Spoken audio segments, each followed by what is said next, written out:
Hello everyone, कैसे हैं आप सब? कैसे तैयारी चल रही है आप लोगों की? तो मैं हारिस मुस्तफा आप सभी दोस्तों का आपके अपने channel x relate teachers academy platform पे फिर से एक बार स्वागत करता हूं। फटाफट से आ जाइए, जिससे कि आज स्टार्ट करने वाले हैं प्रैक्टिस सेट नंबर 4।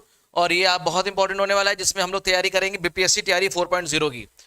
तो अगर आप तैयारी कर रहे हैं बीपीएससी टीआरई 4.0 पीजीटी फिजिक्स की, तो ये प्रैक्टिस सेट आप लोगों के लिए बहुत इंपॉर्टेंट होने वाला है। चलिए, तो इसी क्रम में देखिए, इससे पहले की 3 प्रैक्टिस सेट ऑलरेडी हम लोग ने कंप्लीट करा लिए हैं और आज हमारा ये चौथा प्रैक्टिस सेट होगा। इसमें आप लोगों का रिस्पांस अभी तक बहुत ही बढ़िया रिस्पांस था। होप सो कि आगे भी आप लोगों का अच्छा रिस्पांस होगा। आगे 2 और प्रैक्टिस सेट होंगे हमारे, जिसमें सिर्फ बीपीएससी टीआरई 4.0 के लिए होगा। उसके बाद बाकी की प्रैक्टिस सेट आएंगे, इसमें थ्योरी क्लास भी चलेगी। तो पेन और कॉपी निकालिए और बहुत ही बढ़िया तरीके से हम लोग स्टार्ट करते हैं आज का प्रैक्टिस सेट नंबर 4। और अगर आप बैच ज्वाइन करना चाहते हैं, जो कि ऑलरेडी स्टार्ट हो चुका है, 17 बैच स्टार्ट हो चुका है, तो आप बैच ज्वाइन कर सकते हैं। संस्था के नंबर पे आप कॉल करके जानकारी ले सकते हैं 96 28 95 92 37 पे। ये हमारा स्वतंत्रता बैच है जो सभी विषयों के लिए है और ये स्टार्ट हो गया है। अगर आप तैयारी कर रहे हैं, किसी भी चीज़ की तैयारी कर रहे हैं, like TGT PGT LT GIC assistant professor Bihar state KVS NVS DTPSB UGC UKLT HPSC, तो आप बैच ज्वाइन कर सकते हैं। ठीक है जी, ओके। चलिए, यहाँ पे तो इतनी बात हो गई। अब चलते हैं फटाफट से अपने क्वेश्चन की सीरीज पे। देखिए, क्वेश्चन अब स्टार्ट करते हैं आज का। आई थिंक ये वाला क्वेश्चन हो गया था क्या? चलिए, हाँ, थिंक ये क्वेश्चन हो गया था। ये क्वेश्चन हम लोगों ने करा लिया था। ये है क्वेश्चन आज का।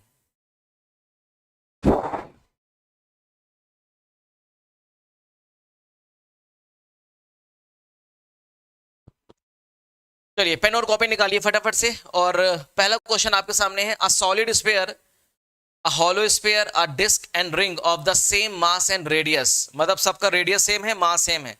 तो कौन कौन सा 3 डायमेंशनल ऑब्जेक्ट है? यहाँ पे सारे ऑब्जेक्ट कैसे हैं? 3 डायमेंशनल हैं। जैसे आपका एक सॉलिड स्फीयर है,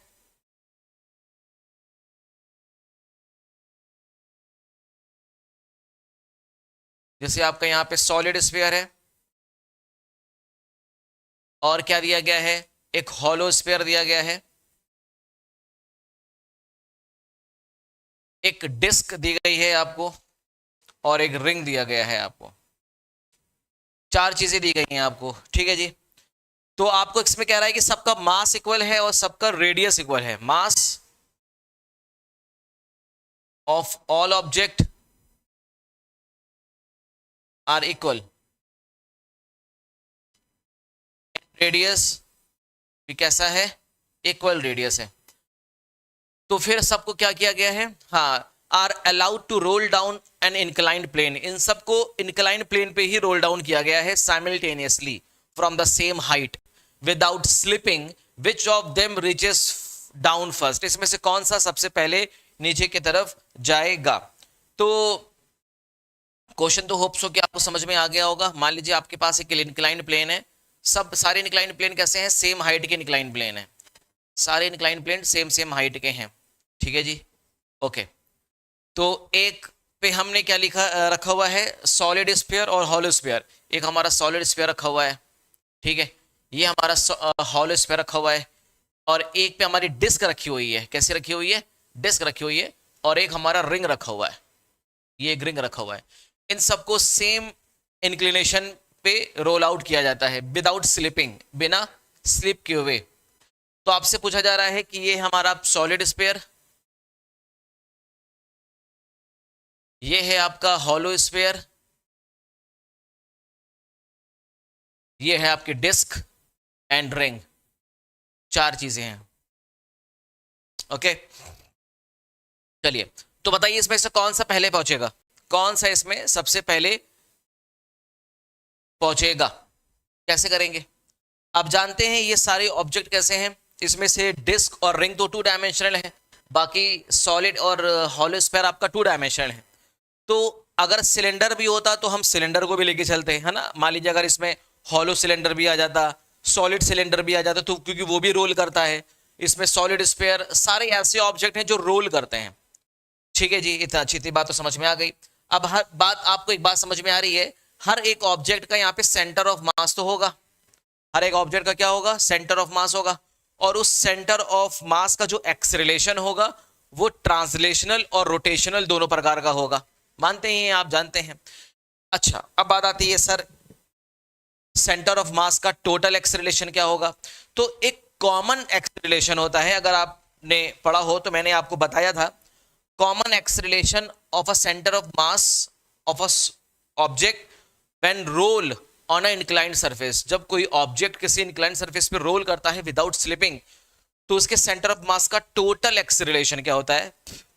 तो अगर आपको याद है तो बताइए, total acceleration of centre of mass of object rolling on an inclined plane. ये इंक्लाइंड प्लेन पे रोल कर रहा है, तो बताइए क्या होगा।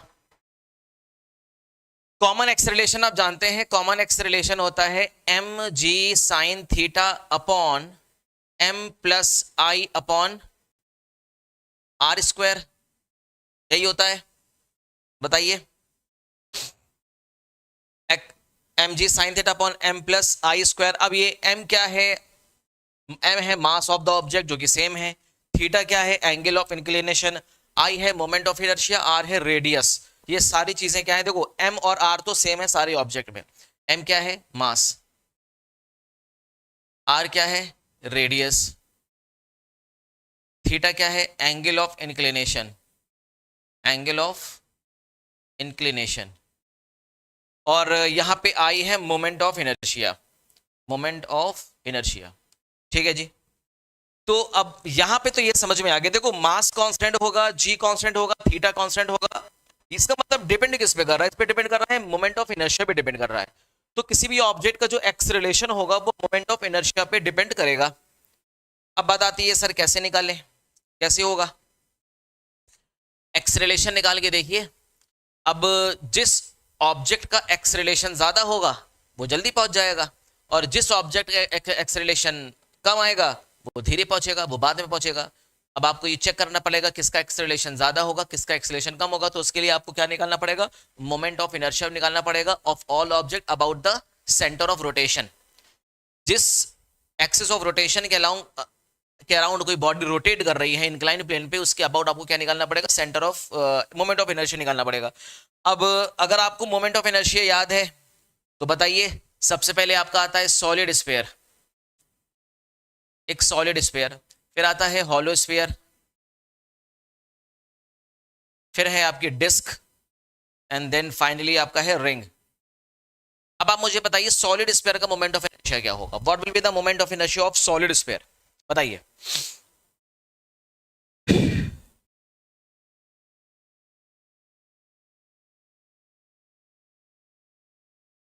बिल्कुल सही बात है, अमर सिंह मौर्य जी ने बोला sphere, very good, perfect.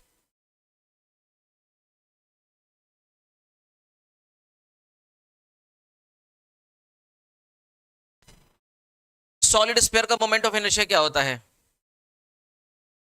Solid sphere का मोमेंट ऑफ इनर्शिया होता है 2/5 एम आर स्क्वायर होता है, जानते हैं आप सब। ठीक है जी, चलिए बहुत बढ़िया। और हॉलो स्फीयर का क्या होता है बताइए, हॉलो स्फीयर का होता है 2/3 एम आर स्क्वायर। बचा डिस्क, डिस्क का बता दीजिए और साथ ही साथ रिंग का बता दीजिए। डिस्क का मोमेंट ऑफ इनर्शिया और रिंग का मोमेंट ऑफ इनर्शिया क्या होगा, what will be the moment of inertia of disc about centre of mass, 1/2 M R square, और रिंग का मोमेंट ऑफ इनर्शिया क्या होगा एम आर स्क्वायर। अब बात आती है कि सर इसमें से सबसे कम मोमेंट ऑफ इनर्शिया किसका होगा। तो अगर आप बहुत ध्यान से देखिए कि किसका मोमेंट ऑफ इनर्शिया सबसे ज्यादा कम होगा, तो अब आप बताना पड़ेगा किसका मोमेंट ऑफ इनर्शिया सबसे ज्यादा कम होगा। क्या सॉलिड स्फीयर का होगा, क्या हॉलो स्फीयर का होगा, क्या डिस्क का होगा, या रिंग का होगा, बताइए। अभी मोमेंट ऑफ इनर्शिया निकल गया है आपका। अब इस मोमेंट ऑफ इनर्शिया को आपको एक्सेलरेशन के इक्वेशन में रखना पड़ेगा। एक्सेलरेशन का इक्वेशन क्या था आपका, M M G sine theta divided by M plus I. I कितना है 2/5 M R square divided by R square. इतनी बात यहां से इसको आप सिंप्लीफाई कर सकते हैं क्या, इसको सिंप्लीफाई करिए, इसको सिंप्लीफाई करेंगे तो क्या आगे कट जाएगा, देखिए 5 आर स्क्वायर चला जाएगा इधर तो हो जाएगा 7 mr², और आर स्क्वायर से आर स्क्वायर कैंसिल हो जाएगा तो आपका होगा 7 m, 5 ऊपर चला जाएगा तो ये होगा 5g साइन थीटा अपॉन 7, 5/7 जी साइन थीटा। यहां तक इतना बचेगा क्या? इसी तरह से यहां पे रखिए एक्सेलरेशन की value mg sign theta divided bye m plus 2/3 mr²। जब यहां पे रखेंगे तो क्या होगा, 3 चला जाएगा ऊपर, 3g साइन थीटा अपॉन 5। आसान है। इसी तरह से आपको यहां भी रखना पड़ेगा। डिस्क का मोमेंट ऑफ इनर्शिया, डिस्क का एक्सेलरेशन क्या होगा, mg sign theta divided bye m plus 1/2 mr²। यहां पे भी आर स्क्वायर करिएगा, ठीक है, mr² divided by r²। Simplify करिए, चला जाएगा 2 ऊपर चला जाएगा तो ये होगा 2g sign theta divided bye 2 + 1 3। हो जाएगा कि नहीं? कोई दिक्कत, कोई परेशानी यहां तक? बात समझ में आ रही है क्या? बताइए, क्लियर है?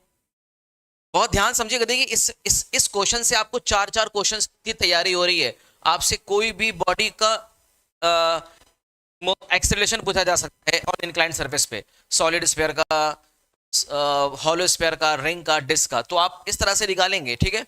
इसी तरह से रिंग का निकालिए। रिंग का होगा mg sign theta upon m plus mr² divided by r²।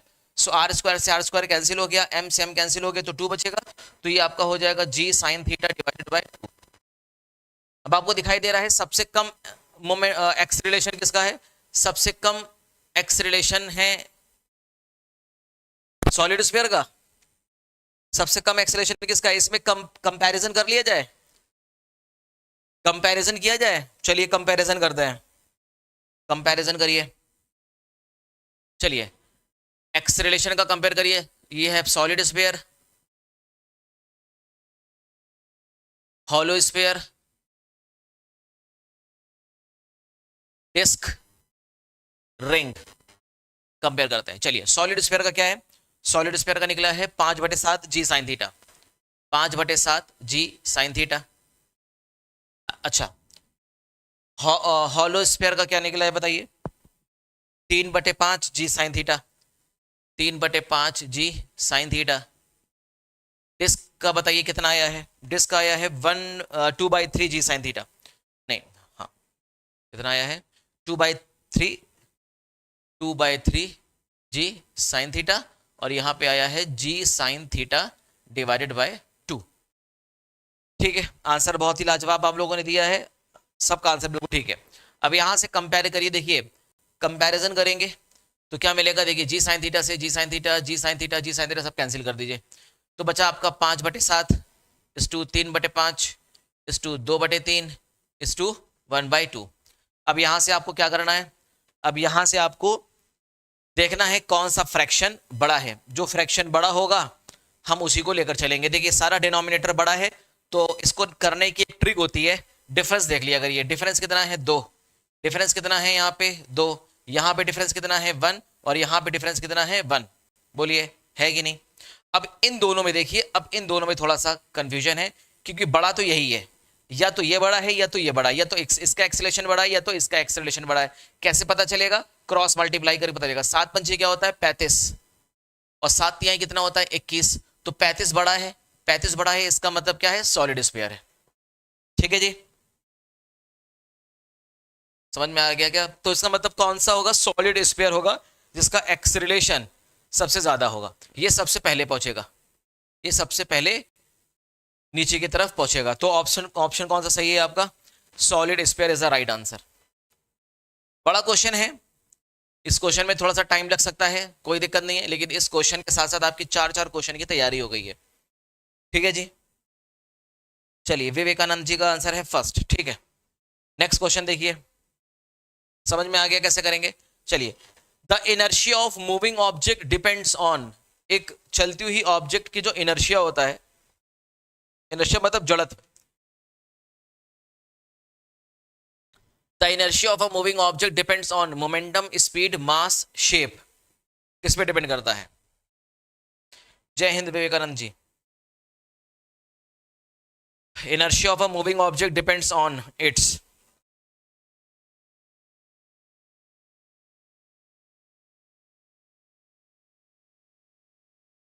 बताएं। 15 का C, mass.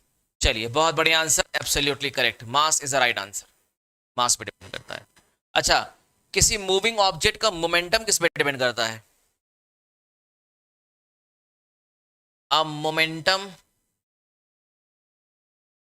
Of moving object, a momentum of moving object depends, किस पे डिपेंड करता है? ऑप्शन आपके सामने दिख रहा हूं, बताइए। वेलोसिटी पे, ऑप्शन बी मास पे, option C velocity and mass both, both, option D none. बताइए, मूविंग ऑब्जेक्ट का जो मोमेंटम होता है वो किस पे डिपेंड करता है? वेलोसिटी पे, मास पे, वेलोसिटी और मास दोनों पे, या किसी में नहीं?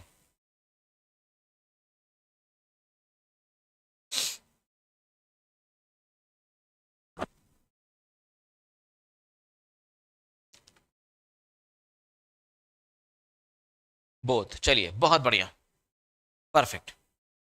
तो किसी मूविंग ऑब्जेक्ट का जो मोमेंटम होता है वो दोनों पे डिपेंड करता है, मास पे भी डिपेंड करता है और वेलोसिटी पे भी डिपेंड करता है। चलिए बढ़िया। अब देखिए क्वेश्चन नंबर 16 क्या कह रहा है? There is a no atmosphere on moon.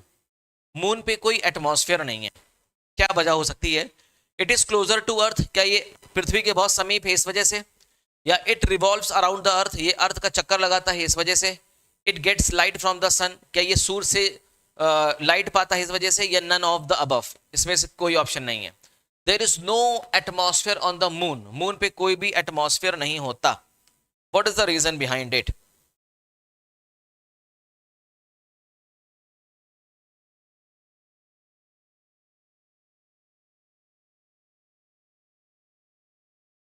बताएं। 16 का डी ऑप्शन। अमर का, देखिए सबका आंसर बिल्कुल ठीक है। अमर सिंह मौर्य का भी आंसर ठीक है, नफीस अहमद जी का भी आंसर ठीक है। Option D is the right answer. तो अब आप बताइए कि अर्थ के मून के सरफेस पे एटमॉस्फेयर नहीं होता, what is the reason behind it? क्या रीजन है?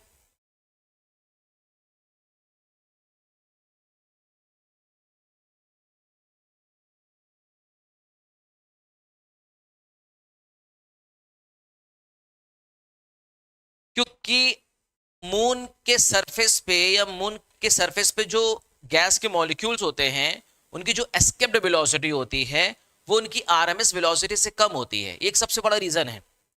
सबसे बड़ा रीजन क्या है? Escaped velocity of gas molecules on moon surface, moon surface is less than its VRMS velocity, VRMS velocity, इनकी VRMS velocity से कम होता है, जिसकी वजह से मून के सरफेस पे पार्टिकल रुक नहीं पाते, वो एस्केप कर जाते हैं। अब बात आती है सर इसकी एस्केप्ड वेलोसिटी होती कितनी है? तो अब आपसे मैं क्वेश्चन पूछता हूं, बताइए what will be the escaped velocity of the gases particle on the surface of moon. Moon के सरफेस पे गैसेस पार्टिकल की एस्केप्ड वेलोसिटी कितनी होती है? हाँ वो ठीक है, बिल्कुल सही बोल रहे हैं, बट कितनी होती है ये बताना है आपको।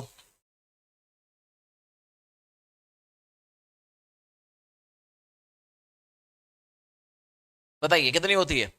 What will be the escaped velocity of gases molecules on the surface of moon? 2.38। कितनी होती है? 2.38। बहुत इंपॉर्टेंट है, ये याद रखिएगा। 2.38 किलोमीटर पर सेकेंड। कहां से आया ये? एस्केप्ड वेलोसिटी का फॉर्मूला पता है? Root two G R, root two G R. Moon के सरफेस पे ग्रेविटी और मून का रेडियस रख देना, तो एस्केप वेलोसिटी निकल जाएगी 2.38 किलोमीटर पर सेकंड। अब ये जो एस्केप वेलोसिटी होती है ना, इसकी आरएमएस वेलोसिटी से कम होती है, इस वजह से वो रुक नहीं पाता, वो एस्केप कर जाता है। सबसे बड़ा रीजन ये है। दूसरा दूसरा रीजन क्या है? What will be the second reason that there is no atmosphere on the surface of moon. Moon के सरफेस पे कोई एटमॉस्फेयर नहीं होती, इसका दूसरा रीजन बताइए आप। एक तो रीजन आपके सामने है, दूसरा रीजन क्या हो सकता है? बताइए।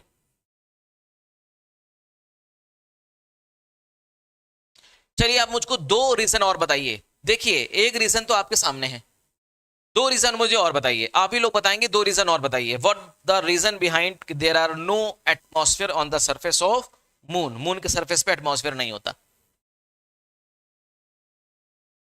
देखिए मैं बताता हूं, दूसरा सबसे बड़ा रीजन है lack of magnetic property, lack of magnetism,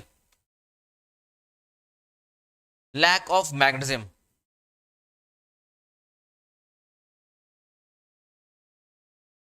lack of magnetism. ठीक है, हाँ। और तीसरा सबसे बड़ा रीजन बताइए, तीसरा सबसे बड़ा रीजन है, बताइए क्या है? तीसरा सबसे बड़ा रीजन है लैक ऑफ एब्जॉर्प्शन रेडिएशन। कौन सा रीजन है? Lack of absorption radiation, lack of absorption radiation. ये तीन सबसे बड़े रीजन है जिससे कि अर्थ के सॉरी मून के सरफेस पे, मून के सरफेस पे एटमॉस्फेयर नहीं होता। ठीक है, ध्यान रखिएगा, अच्छे क्वेश्चन है ये। चलिए नेक्स्ट क्वेश्चन देखिए। In an earth satellite the astronaut stand on the balance. भाई अर्थ के इन एन अर्थ सैटेलाइट, एक अर्थ के सैटेलाइट में एक एस्ट्रोनॉट है, वो स्टैंड ऑन बैलेंस, बैलेंस पे खड़ा हुआ है। His weight indicate by the balance, balance उसका वेट कितना बताएगा? मोर देन हिज वेट, उसके वेट से ज्यादा, as measured on earth, less than his weight as measure on earth, infinite, zero. बताइए, मतलब एक एस्ट्रोनॉट है, मतलब एक सैटेलाइट, अर्थ का सैटेलाइट है जिसपे एक एस्ट्रोनॉट बैठा हुआ है और वो बैलेंस पे खड़ा है, वेइंग बैलेंस पे खड़ा है। तो बताइए वेइंग बैलेंस उसका कितना वेट बताएगा? बताएं।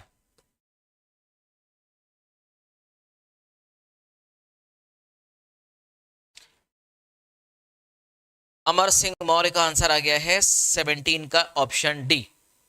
चलिए बहुत ही बेहतरीन answer, perfect. Option D is absolutely correct. कितना वेट बताएगा? जीरो। ठीक है जी, बात समझ में आ रही है, कोई दिक्कत नहीं है, कोई परेशानी नहीं है।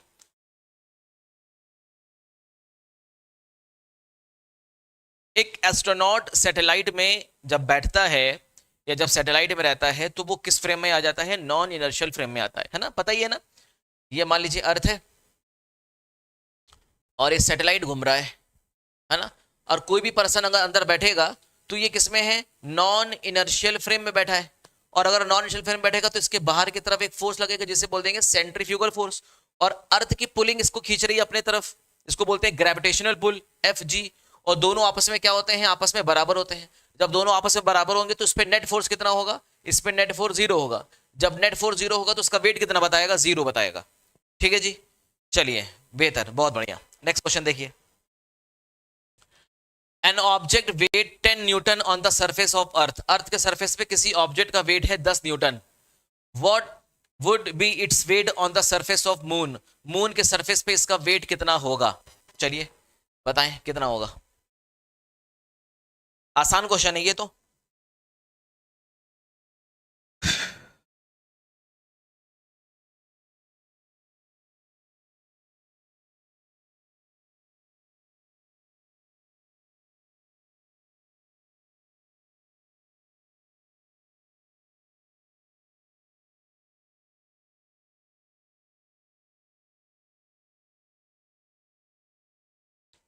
बताइए। 18 का डी। चलिए, सबसे पहले आंसर दिया है अमर सिंह मौर्य जी ने, और विवेकानंद का भी आंसर बिल्कुल ठीक है, 10/6 बिल्कुल ठीक। नफीस अहमद का भी आंसर बिल्कुल ठीक है, 1.67। ठीक है, सबका आंसर सही है, वेरी गुड, 1.67 एब्सोल्युटली राइट। कैसे किया गया? बहुत आसान है। वेट है किसी ऑब्जेक्ट का ऑन द सरफेस ऑफ अर्थ, और फॉर्मूला क्या है? mg लगाएंगे। ठीक है जी, वेट कितना है सरफेस ऑफ अर्थ पे? वेट है 10 न्यूटन। मास पता नहीं है, ग्रेविटी मान लेते हैं अर्थ के सरफेस पे 10, तो उस ऑब्जेक्ट का मास कितना है? 1 kilogram on the surface of earth. Earth के सरफेस पे उसका मास है 1 किलोग्राम, जो कि कांस्टेंट होगा, जो चेंज नहीं होगा। अब इसी ऑब्जेक्ट को उठा के रख दिया जाए मून पे, और मून पे इसका वेट पूछा जाए, तो मून पे इसका वेट कितना होगा? मून पे इसका वेट होगा मास मल्टीप्लाई बाय ग्रेविटी, चेंज हो जाएगी जी डैश। और मास कितना है? 1। और ग्रेविटी कितनी होती है? अर्थ की ग्रेविटी की 1/6 होती है।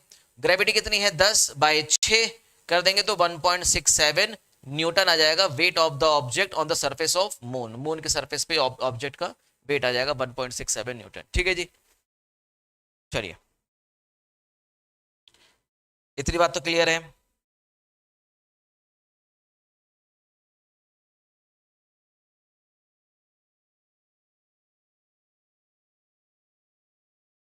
चलिए नेक्स्ट क्वेश्चन देखिए। The mass and radius of earth are M and R, मतलब अर्थ का रेडियस m लिया गया है और अर्थ का रेडियस r लिया गया है। How long should one day be so that a person feels weightless on equator. दिन कितना बड़ा होगा, दिन कितना बड़ा होगा जिससे कि वो पर्सन फील करे वेटलेस ऑन इक्वेटर। इक्वेटर पे कैसा फील करे, वेटलेस, मतलब उसका इक्वेटर पे वेट कितना हो, 0। ठीक है जी, ऑप्शन आपके सामने है 2 pi under root R upon ji, option B 1/2 pi under root g upon R, 1/2 pi under root g upon M R, 2 pi under root g M R square upon g. Which option is correct, बताइए।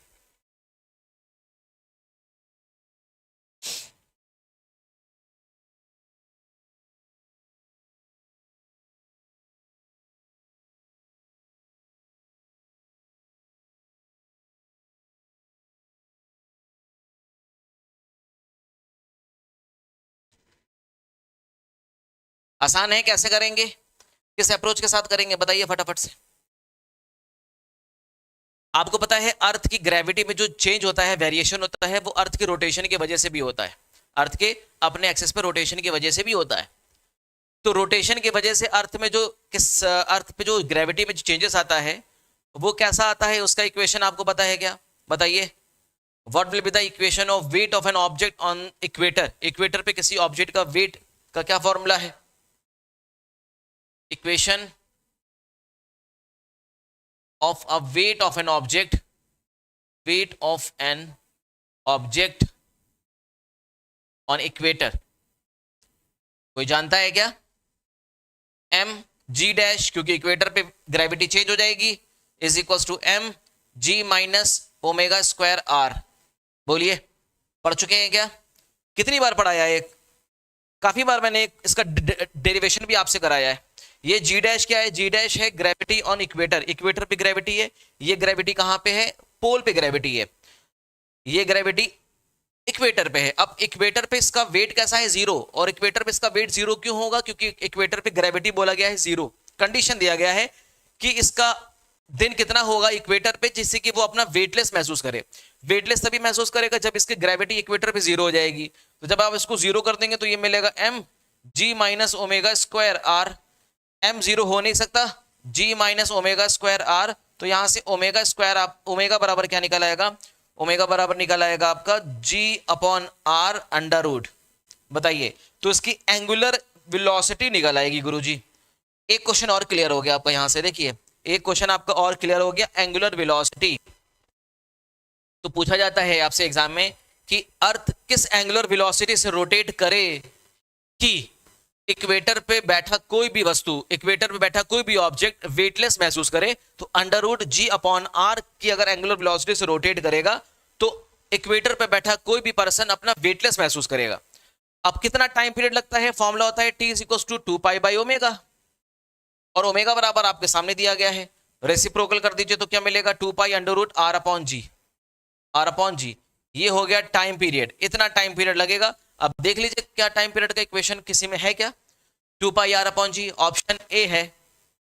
कितना है, option 1, option A is absolutely correct. अच्छा बताइए कितना time होता है, कुछ बताते हैं, किसी को कोई पता है क्या, कितना समय लगता है एक दिन, एक दिन में कितना घंटा होता है इक्वेटर पे जब वो अपना वेटलेस महसूस करता है। Duration of time, radius of earth 6400 kilometre, gravity पता है, पाई वाई सब रख के देखिए, बताइए कितना आता है। बहुत इंपॉर्टेंट पॉइंट है ये, इसको जरूर से नोट करिएगा। टी बराबर 2 pi under root R upon G, 2 22/7 into 6400 kilometre, G कितना है 10। सिंप्लीफाई करिए, बताइए सिंप्लीफाई करके कितना आता है, 1.4 आर, 1.4 घंटा, मतलब 1 घंटा 40 मिनट। 1 घंटा 40 मिनट मतलब 100 मिनट, टोटल 100 मिनट का दिन होगा। कितना मिनट का दिन होगा? 100 मिनट का दिन होगा। अगर अर्थ अपने एक्सिस पे under root R upon g angular speed से रोटेट करे तो दिन का ड्यूरेशन कितना होगा? 100 मिनट का होगा सिर्फ। चलिए, बिल्कुल ठीक आंसर दिया है, option A is absolutely correct, this option is correct. Okay,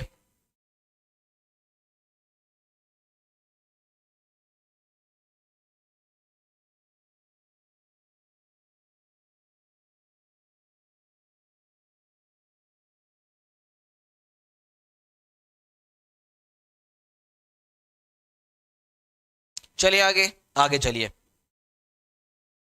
ये क्वेश्चन अब आप लोग करेंगे, ये क्वेश्चन अब आप लोगों को करना है। क्या क्वेश्चन कह रहा है? देखिए, कंसीडर अ सॉलिड सिलेंडर। हमारे पास एक सॉलिड सिलेंडर है जिसका मास है m एंड रेडियस है r, rolling down an inclined plane without slipping from height h। The speed of its centre of mass when the cylinder reaches the bottom. जब वो cylinder, solid cylinder है, याद ध्यान रखिएगा, solid cylinder है, ठीक है ना। तो जब सॉलिड सिलेंडर को हम क्या करते हैं, किसी इंक्लाइन प्लेन पर रोटेट करते हैं या रोल आउट घुमाते हैं, रोलिंग करते हैं, तो पूछा जा रहा है कि सॉलिड सिलेंडर के सेंटर ऑफ मास की स्पीड क्या होगी, है ना, ये पूछा गया है। The speed of centre of mass when the cylinder reaches the bottom. Option आपके सामने दिया गया है, under root 4/3 GH, under root 2 GH, under root 3/2 GH, under root 3/5 GH। बताइए। बढ़िया क्वेश्चन है, बहुत ही बेहतरीन क्वेश्चन है, लाजवाब क्वेश्चन है। इसमें मैं आपको सिर्फ और सिर्फ 2 मिनट का समय दूंगा, 2 मिनट का समय ले लीजिए, कोई दिक्कत नहीं।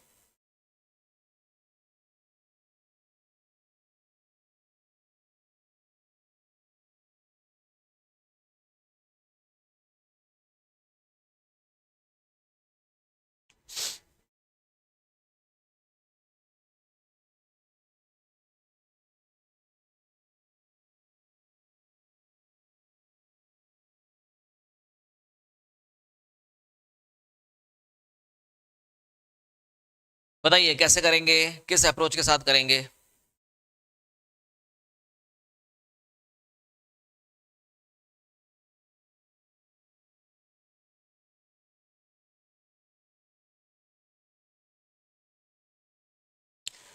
अभी तक किसी का आंसर नहीं आया।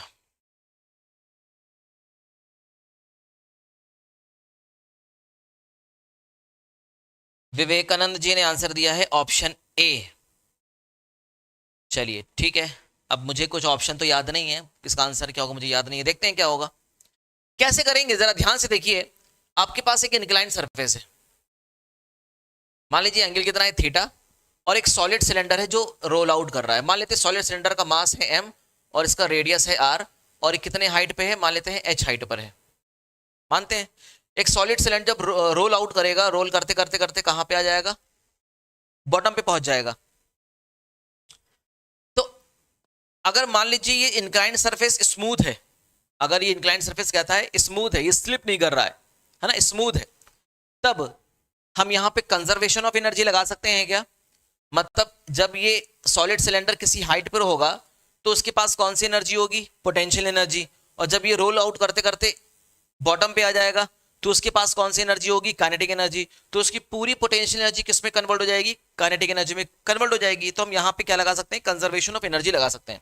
थोड़ा सा दिमाग लगाएंगे हम लोग, यहाँ पे क्या लगाने वाले हैं? कंजर्वेशन ऑफ एनर्जी, एनर्जी का कंजर्वेशन लगाने वाले हैं। अब ध्यान समझिए क्या कहता है कंजर्वेशन ऑफ एनर्जी। ये कहता है कि अगर सिस्टम में सिर्फ और सिर्फ कंजर्वेटिव फोर्स है, इफ सिस्टम में सिर्फ और सिर्फ क्या, कौन सा फोर्स है? कंजर्वेटिव फोर्स है, तो हम ये कह सकते हैं कि kinetic energy initial plus potential energy initial is equal to kinetic energy final plus potential energy final.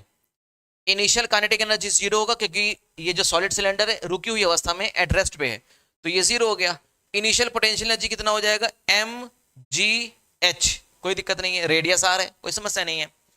अच्छा, इसकी फाइनल काइनेटिक एनर्जी क्या होगी हमें पता नहीं है, और इसकी फाइनल पोटेंशियल एनर्जी जीरो होगी, ये बात तो जानते हैं, ठीक है जी। तो इसका मतलब हम ये कह सकते हैं क्या कि इसकी फाइनल काइनेटिक एनर्जी किसके बराबर हो जाएगी? mgh के बराबर होगी। यहां से हमने कंजर्वेशन ऑफ एनर्जी से इतनी बात तो पता चल ली कि फाइनल जो इसकी काइनेटिक एनर्जी होगी वो mgh के तो बराबर होगी। लेकिन अब बात क्या आती है, बात ये आती है कि यहाँ पे हमें कहीं m तो नजर नहीं आ रहा है, मतलब हमें तो निकालना है वेलोसिटी, और वेलोसिटी में कहीं मास तो नजर नहीं आ रहा है। क्या किया जाए? देखो, जब एक सिलेंडर रोल आउट करता है ना, तो उसके पास कौन कौन सी काइनेटिक एनर्जी है? इसके पास लीनियर काइनेटिक एनर्जी भी है और इसके पास रोटेशनल काइनेटिक एनर्जी भी है। क्योंकि सिलेंडर रोल आउट कर रहा है तो सिलेंडर का सेंटर ऑफ मास तो लीनियर मोशन कर रहा है, तो उसके पास सिर्फ और सिर्फ कौन से काइनेटिक एनर्जी है?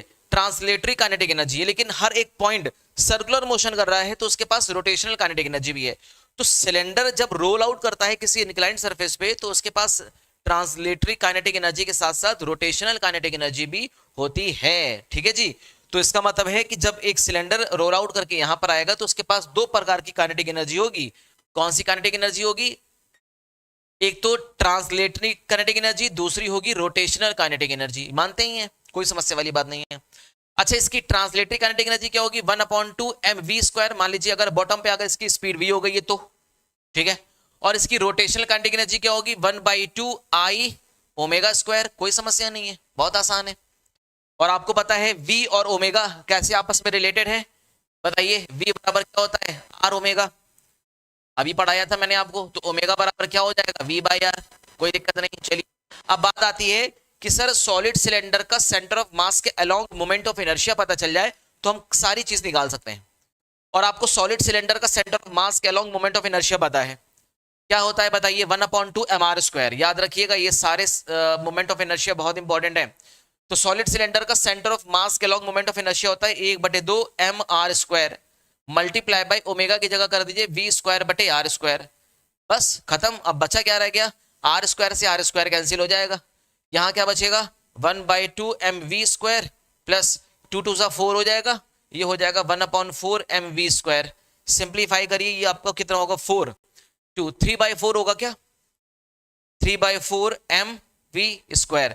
तो ये निकल गई आपकी final kinetic energy of the cylinder. Cylinder की फाइनल काइनेटिक एनर्जी जब वो ग्राउंड पर आएगा। आसान है, इजी है, बहुत बढ़िया। चलिए देखते हैं, नफीस अहमद जी देखते हैं। अभी मुझे खुद ही भी आंसर नहीं पता है, आपके सामने मैं निकाल रहा हूं। तो ये काइनेटिक एनर्जी किसके बराबर हो जाएगी? इसकी पोटेंशियल एनर्जी के बराबर हो जाएगी। करिए बराबर। तो 3/4 mv² बराबर mgh। m से m उड़ सकता है क्या? m से m उड़ गया, क्या बचेगा? v² इज इक्वल टू हो जाएगा 4gh divided by 3। So v is equal to under root के अंदर 4/3gh। ये आ जाएगी speed of the cylinder when it reaches the ground. जब वो ग्राउंड पर पहुंच रहा है तो उसकी स्पीड आ गई आपके सामने। कितनी आ गई? Under root 4/3gh। कोई ऑप्शन है क्या? Option A, under root 4/3gh। बताइए, आसान है। इस तरह से क्वेश्चन आपके सामने डेफिनेटली देखने को मिलेगा आपको। बहुत इंपॉर्टेंट क्वेश्चन है ये। इसमें आपको कंजर्वेशन ऑफ एनर्जी लगाइए, बाकी आप कुछ करिए मत, कुछ भी करने की जरूरत नहीं है।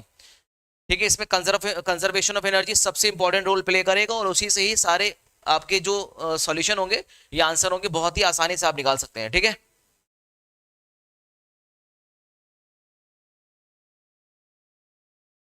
चलिए नेक्स्ट क्वेश्चन देखें। आ जाइए नेक्स्ट क्वेश्चन देखते हैं। तो स्वतंत्रता बैच हमारा प्रारंभ हो चुका है। अगर आप इच्छुक हैं बैच ज्वाइन करने के तो आप बैच ज्वाइन कर सकते हैं। कोर्सेस आपके सामने दिख रहा है। आप किसी की भी तैयारी कर रहे हो तो आप बैच ज्वाइन कर सकते हैं। संस्था के नंबर पे कॉल कर लीजिए 9628959237 और आपको ज़्यादा जानकारी वहीं से मिल जाएगी। ठीक है जी, चलिए नेक्स्ट देखिए। क्वेश्चन नंबर देखिए, ये तो वो मैं क्वेश्चन करा रहा था जो कल छूट गया था ना। आज हमारा क्वेश्चन नंबर 1, मतलब अब ये हमारा प्रैक्टिस सेट नंबर 4 है। तो इसमें पहला क्वेश्चन आपके सामने क्या कह रहा है? If the momentum of a body is increased by 50%। अगर किसी बॉडी के मोमेंटम को 50% बढ़ा दिया जाए तब percentage increase in its kinetic energy. इसकी काइनेटिक एनर्जी में कितना परसेंट इंक्रीमेंट होगा? आपसे ही पूछा जा रहा है कि percentage increment in its kinetic energy 50%, 100%, 125% या 200%। इस प्रकार की क्वेश्चन कहीं से भी आपके आ गए, इस प्रकार का क्वेश्चन आपको कहीं से मिल गया। देखिए अभी वो भी क्वेश्चन मिलता है कभी कभी, जैसे आपको ओम्स लॉ पता है, V is equal to IR।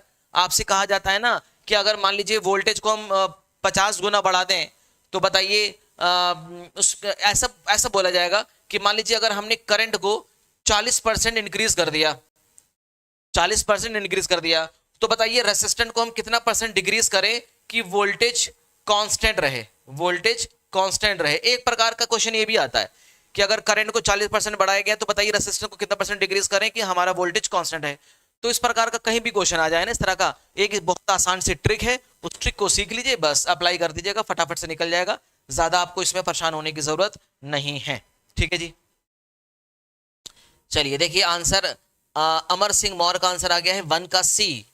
बहुत बेहतरीन, 125%, एब्सोल्युटली करेक्ट। कैसे करेंगे देखिए, आपको पता है किसी जो बॉडी का मोमेंटम होता है उसका फॉर्मूला काइनेटिक एनर्जी के साथ होता है 2km। ये तो पता है कि momentum is directly proportional to under root के, या मैं इसको ऐसे भी कह सकते हैं कि P square is proportional to kinetic energy. हम ये भी तो कह सकते हैं, कोई समस्या नहीं, मास तो कांस्टेंट है। अब किसी बॉडी का जो मोमेंटम है, किसी बॉडी का जो मोमेंटम है वो कितना है p, और ये कितना परसेंट इंक्रीज हो गया है, 50% इसको इंक्रीज किया गया है। अच्छा ये परसेंटेज में, तो उसको आप किस में निकाल दीजिए, फ्रैक्शन में निकाल दीजिए। इसको फ्रैक्शन में निकालेंगे तो कितना आएगा, 1/2 आएगा। कितना आएगा, 1/2 आएगा, कोई समस्या नहीं है। इसका मतलब मोमेंटम की इनिशियल वैल्यू कितनी थी, 2, इंक्रीज किया गया 1, मतलब इसमें 1 इंक्रीज किया गया तो फाइनल कितना हो गया, 3। मानते हैं कि नहीं भाई, मोमेंटम की इनिशियल वैल्यू कितनी थी, 2, इंक्रीज कितना किया गया है, 50%, मतलब 3 का 50% कितना होगा, अब 3 का 50% नहीं, 2 का 50% कितना होगा, 1, उसमें एक ऐड किया गया तो 3 हो गया, इसमें तो कोई दिक्कत नहीं है। अच्छा अब देखिए ये तो हो गया मोमेंटम, और मोमेंटम कैसे रिलेटेड है, काइनेटिक एनर्जी के साथ, तो मोमेंटम का स्क्वायर करना पड़ेगा ना, ये तो मोमेंटम है सिर्फ, अब आपको क्या करना पड़ेगा, मोमेंटम का स्क्वायर करना पड़ेगा। तो मोमेंटम का स्क्वायर कर दीजिए, स्क्वायर करेंगे तो ये हो जाएगा 4, 3 हो जाएगा 9। आपको पता है अगर मोमेंटम बढ़ेगा तो काइनेटिक एनर्जी भी बढ़ेगी, तो इसका मतलब ये क्या है, काइनेटिक एनर्जी कितनी बढ़ गई, +5 बढ़ गई। कितनी बढ़ गई, +5, तो 5/4 मल्टीप्लाई बाय 100 कर दीजिए, कितना आ जाएगा, 4 × 1 = 4, 425 टाइम्स कितना आ जाएगा, 125% इंक्रीज इन काइनेटिक एनर्जी। आप चुपचाप इस तरह से सॉल्व कर लिए करिए, बहुत आराम से निकलेगा, ये बहुत इजी ट्रिक है। ये क्या किया गया, पहले देखिए मोमेंटम इनिशियल वैल्यू 2 थी, 50% बढ़ने के बाद 3 हो गई। अब हमें मोमेंटम तो चाहिए नहीं, हमें मोमेंटम स्क्वायर चाहिए, तो मोमेंटम का स्क्वायर करेंगे तो 2 का स्क्वायर 4, 3 का स्क्वायर 9, तो 4 से 9 में कितना इंक्रीमेंट हुआ, +5 का, क्योंकि मोमेंटम का square is directly proportional to kinetic energy है, इस बात का ध्यान रखिएगा। तो काइनेटिक एनर्जी में कितना इंक्रीमेंट हुआ, +5 का, तो +5/4 के रिस्पेक्ट में मल्टीप्लाई बाय 100 करिएगा, 125% आ जाएगा। ठीक है जी, चलिए कौन सा आंसर आ गया, 125% is the right answer, option C is correct. और देखिए सबका आंसर, नफीस अहमद का भी आंसर ठीक है, अमर सिंह मौर्य जी का भी आंसर बिल्कुल ठीक है।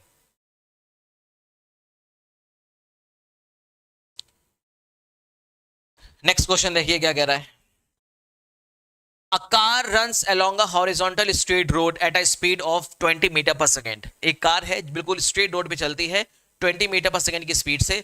A person in it observe, एक उसमें जो बैठा यात्री है या जो पैसेंजर है या जो भी आदमी कार चला रहा है वो ऑब्जर्व करता है the rain hitting his car at 60 degree to the vertical, vertical से 60 डिग्री के एंगल पे हिट कर रही है। If the rain is actually falling vertically, अगर रेन एक्चुअली वर्टिकली फॉल कर रही हो, the speed of rain drop is nearly. बहुत बढ़िया क्वेश्चन, रिलेटिव वेलोसिटी का क्वेश्चन है, कैसे करेंगे बता दीजिए फटाफट से। मान लीजिए कार है, ये आगे जा रही है कितनी स्पीड से, 20 मीटर पर सेकेंड की स्पीड से जा रही है। अब एक्चुअली जो बारिश की जो बूंदें हैं वो गिर तो वर्टिकली रही है, बिल्कुल सीधी गिर रही है, लेकिन जब ये बैठा यात्री ये देखता है, इसको लगता है बारिश की बूंद ऐसे गिर रही है, लेकिन ये गिर बिल्कुल सीधी रही है, इसमें कोई दो राय नहीं है, ठीक है ना। तो ये वर्टिकल के साथ कितना एंगल बना रही है, 60 डिग्री। ये किसको ऑब्जर्व हो रहा है, ये अंदर बैठे हुए यात्री को ऑब्जर्व कर रहा है। ये अंदर बैठा हुआ ड्राइवर है, ये ऑब्जर्व कर रहा है कि कार पे जो बारिश की बूंद गिर रही है वो वर्टिकल से 60 डिग्री का एंगल बना रही है। बट रियलिटी में कहा क्या है, में यह है कि जो बारिश की बूंद है वो सीधी गिर रही है, इस बात का ध्यान रखिएगा। बहुत ही अच्छी बात है, यहां तक तो कोई दिक्कत नहीं है सर, समझ में आ गई बात। चलिए अब एक बात बताइए, यहां पे अब आपको थोड़ा सा दिमाग लगाना है, एक मिनट। हाँ, ये बारिश की बूंद स्ट्रेट गिर रही है, स्ट्रेट नहीं गिर रही, मतलब एक्चुअली तो ऐसे गिरेगी, एक्चुअली तो रेन ड्रॉप ऐसे गिरेगी, बट ऑब्जर्वर कैसा देख रहा है, ऑब्जर्वर देख रहा है सामने गिर रही है ना, सामने गिर रही है, सामने से गिरेगी ना ऐसे, तो ये एंगल कितना बना रहा है, 60 डिग्री एंगल ये बन रहा है, बिल्कुल सही बात है। तो ये स्पीड किसकी है, कार की 20 मीटर पर सेकेंड की स्पीड है, बोलिए इसमें कोई दिक्कत नहीं है। और ये किसकी स्पीड है, ये है बारिश की बूंद की, मतलब इसको रेन ड्रॉप की स्पीड कर दीजिए वी आर। अब आप देखिए ये 60 डिग्री का एंगल है, ये रेन ड्रॉप की स्पीड है, ये कार की स्पीड है, तो हम कुछ रिलेशन बना सकते हैं क्या? यहां से हम टेन थीटा निकाल सकते हैं क्या? टेन थीटा या टेन 60 डिग्री बराबर क्या होगा? टेन 60 डिग्री बराबर होगा लंब बटे आधार, है ना? तो ये आपका हो गया 20, ये आपका हो गया वी आर, ये हो गया वी आर, और ये कितना हो जाएगा 20। तो थीटा के एंगल थीटा के सामने क्या होता है? लंब। लंब कितना है? 20, और ये क्या है? V R. तो यहां से हम लोग वी आर निकाल सकते हैं क्या? 20 कॉट 60 डिग्री, और कॉट 60 डिग्री की वैल्यू कितनी होती है? कॉस 60 अपॉन साइन 60, है ना? Cos 60 upon sine 60, cos 60 divided by sine 60, 20 multiply by cos 60 की वैल्यू कितनी होती है? कॉस 60 होता है 1/2। कितना होता है? 1/2। और साइन 60 कितना होता है? √3/2। बाई 2 से बाई 2 कैंसिल कर दीजिए, तो आपको कितना आ जाएगा? 20 अपॉन √3।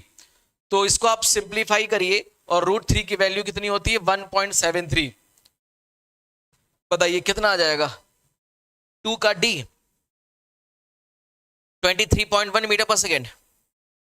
अब देख लीजिए कितना आएगा? 11.53 आएगा, आई थिंक 11.55 ये आएगा, ऑप्शन बी। 20 अपॉन √3 करिएगा ना, तो आपको ये मिलेगा 11.55 मीटर पर सेकेंड। मतलब जो रेन ड्रॉप की स्पीड थी वो कितनी थी? 11.55 मीटर पर सेकेंड। ठीक है, आसान है।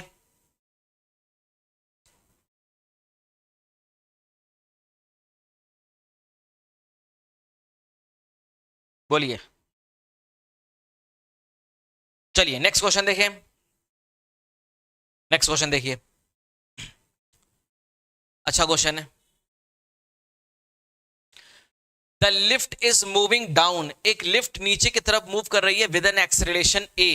किस एक्सेलरेशन के साथ? ए एक्सेलरेशन के साथ नीचे डाउन कर रही है। A man in the lift drops a ball inside the lift, मतलब लिफ्ट के अंदर किसी बच्चे ने एक बॉल ऐसे ड्रॉप करी, जैसे लिफ्ट है और लिफ्ट कहां जा रही है? मूविंग डाउन, नीचे की तरफ ए एक्सेलरेशन जा रही है, और उसमें एक बच्चे ने ऐसे लिफ्ट में एक बॉल ड्रॉप करी। ठीक है जी, okay. The acceleration of the ball as observed by the man in the lift. पहला बात आपको क्या निकालना है?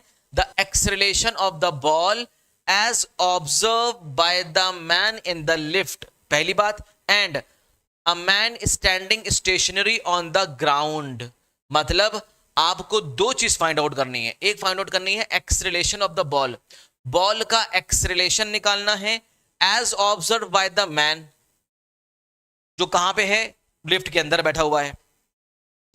दूसरा आपको क्या निकालना है? Acceleration of the ball with respect to the man, ये कहां पे है? ग्राउंड पे है। ये कहां पे है? ग्राउंड पे। और ये कहां है? इन लिफ्ट, ये लिफ्ट में है। तो दोनों के रिस्पेक्ट में आपको बॉल का एक्सेलरेशन निकालना है। आपके सामने ऑप्शन दिया गया है जी कॉमा जी, जी माइनस ए कॉमा जी माइनस ए, जी माइनस ए कॉमा जी, ए कॉमा जी। बताइए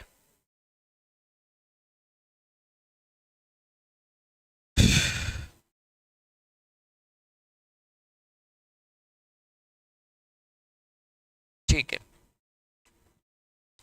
नफीस अहमद का एंड अमर सिंह मौर्य का आंसर एब्सोल्युटली परफेक्ट, बहुत बढ़िया आंसर है, वेरी गुड। देखिए दो लोगों ने आंसर बहुत अच्छे तरीके से आंसर दिया, बहुत ही बेहतर आंसर।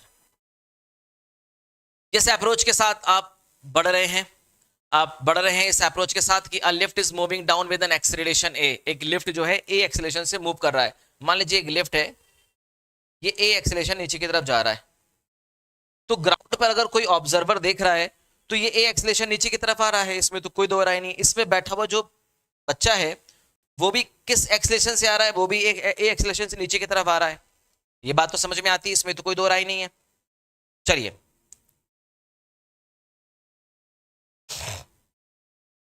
अब मुझे एक बात बताइए कि what will be the acceleration of lift with respect to ground, ground के रिस्पेक्ट में लिफ्ट का एक्सेलरेशन क्या है? तो आप बताएंगे acceleration of lift with respect to ground, आप बताएंगे ए। कोई दिक्कत नहीं है भाई, ये तो दिया ही गया है कि ग्राउंड के रिस्पेक्ट में ए का एक्सेलरेशन। ये कैसे निकाला आपने भाई? आसान है ना, कैसे निकाला?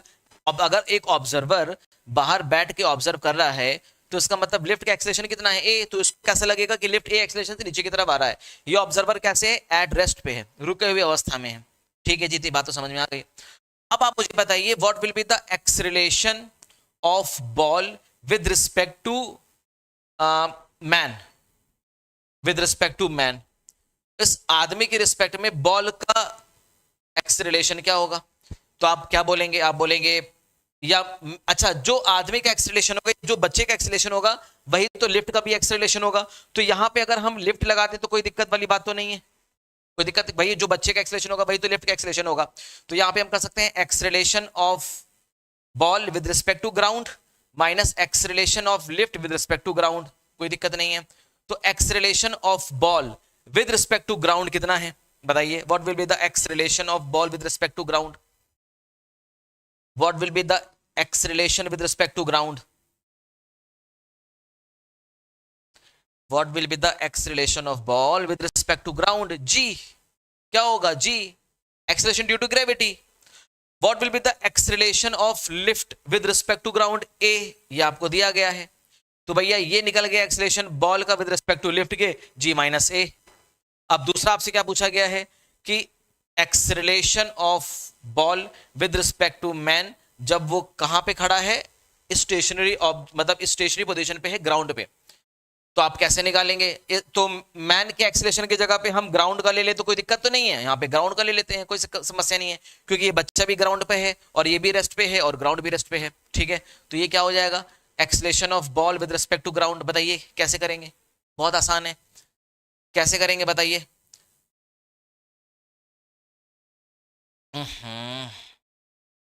Acceleration of ball with respect to man, तो क्या हो जाएगा? Acceleration of ball with respect to ground minus acceleration of man with respect to ground. तो acceleration of ball with respect to ground कितना है ये बताइए? What will be the acceleration of ball with respect to ground is small g, acceleration due to gravity. ये कितना होगा? Acceleration of man with respect to ground zero, क्योंकि ये stationery position पे है, तो आपको ये निकल गया acceleration of ball with respect to man या लिफ्ट के रिस्पेक्ट में इसका एक्सेलरेशन है जी। तो जी और G minus A is the correct answer, और जो आप लोगों ने आंसर बिल्कुल परफेक्ट दिया था, option C is right answer. तो यहाँ पे थोड़ा सा रिलेटिव वेलोसिटी का कॉन्सेप्ट लगा है या रिलेटिव एक्सेलरेशन का कॉन्सेप्ट लगा है? रिलेटिव एक्सेलरेशन, रिलेटिव एक्सेलरेशन देख लीजिएगा, इसकी क्वेश्चन एग्जाम में आते हैं, ठीक है।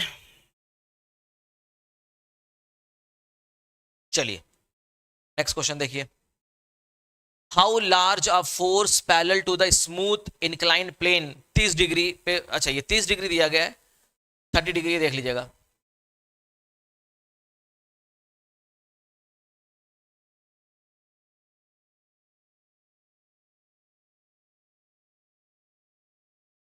How large a force parallel to a smooth 30 degree incline plane is needed to pull a 10 kilogram object up the incline at a constant speed. G की value 10 metre पर सेकंड दे रहा है, पर सेकंड स्क्वायर। तो कितने force की requirement है? 10 किलोग्राम ऑब्जेक्ट को इंक्लाइन प्लेन पर ऊपर की तरफ खींचने में कितना फोर्स लगेगा? तो कैसे करेंगे बताइए? इंक्लाइन प्लेन है, ये 30 डिग्री के एंगल पे झुका हुआ है, एक ऑब्जेक्ट है एम मास का, इस पे कितना फोर्स लगाया जाए एफ एक्सटर्नल, जिससे कि ये ऊपर की तरफ चला जाए, बस आपको ये फोर्स बताना है।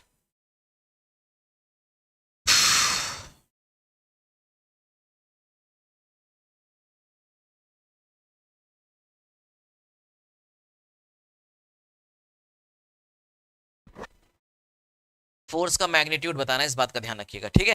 कैसे करेंगे बताइए? थोड़ा सा दिमाग लगाइए।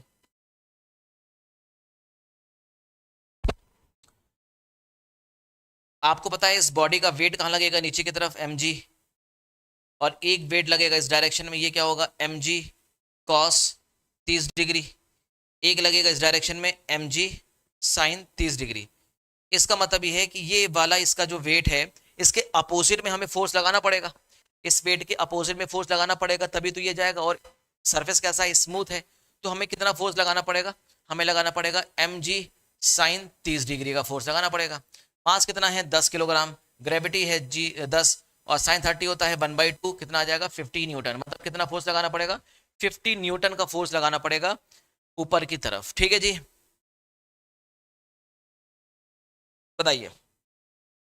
तो 50 न्यूटन का फोर्स हमें अपोजिट डायरेक्शन में लगाना पड़ेगा, जिससे कि बॉडी ऊपर पहुंच जाए। 15 Newton is the right answer. अगर इसमें फ्रिक्शन होता तो हम फ्रिक्शन को भी इंक्लूड कर देते, बट ये स्मूथ है, सरफेस कैसा है, स्मूथ है। ठीक है जी, यहां तक बात समझ में आ गई, क्लियर है।